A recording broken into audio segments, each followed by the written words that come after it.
কালকে নবান্ন অভিযানে আপনি ছিলেন, শুভেন্দু অধিকারী ছিল, প্রিয়াঙ্কু পাণ্ডে ছিল এবং অশোক দিন্দা থেকে শুরু করে অনেকেই ছিল।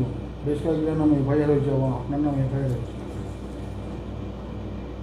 এফআইআর করুক, আমার তো 181টা এফআইআর আছে, আরও কালকে একটা দুটো তিনটে হলে আর 185 হবে, তাতে কি যায় আছে? মমতা সরকারকে উপড়ে ফেলার জন্যে 2000 এফআইআর হলে আমি এফআইআর আমার উপরে হলে আমার হয়তো গিনিজ বুকে নাম উঠবে। আমি চাই মমতার ক্ষমতা দেখতে। উনি যত এফআইআর করবেন তত মমতা ব্যানার্জির বিরুদ্ধে আমরা লড়াইতে নামব। যত উনি পুলিশকে লেলিয়ে দেবেন, সেই পুলিশকেও বলছি, আপনারাই যে এফআইআর মমতার কথা করছেন, ভাবুন 2026-এ সরকার আপনারা যাচ্ছে, আপনাদের এফআইআর তো হবে না।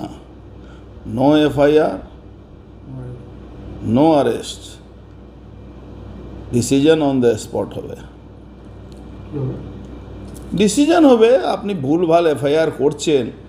আপনাকে যেখানে অনেকে যারা ভাবছেন কি মমতা ব্যানার্জি শুধু কম্পালসারি ভোটিং জানেন, আমরাও জানি কম্পালসারি ভোটিং।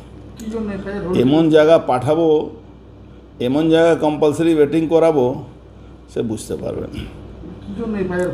আমি তো বুঝতে পারছি না। মার খেয়েছে আমাদের লোক, ভাঁত ভেঙেছে সাধুদের, মাথা ফাটিয়েছে আমাদের কর্মীদের, আর আমাদের নামে এফআইআর।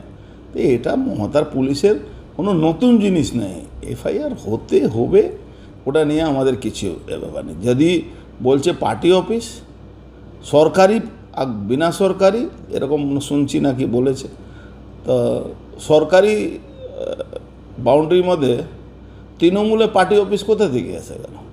তো সরকারি বাজার, ওখানে তৃণমূলের পার্টি অফিস কোথা থেকে আসবে? ও তো পুরোপুরি জেহাদিদের কি নাম বাজার, ওখানে সব জেহাদিদের বাজার করে রেখে দিয়েছে। ওসব পাকিস্তানি জেহাদিরা ওখানে আছে।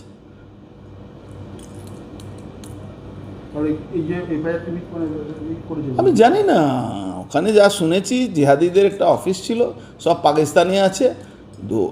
এসআইআর আসছে তো আগে প্রমাণ করুক ওখানে ওরা ভারতবর্ষের নাগরিক আছে কি না আছে।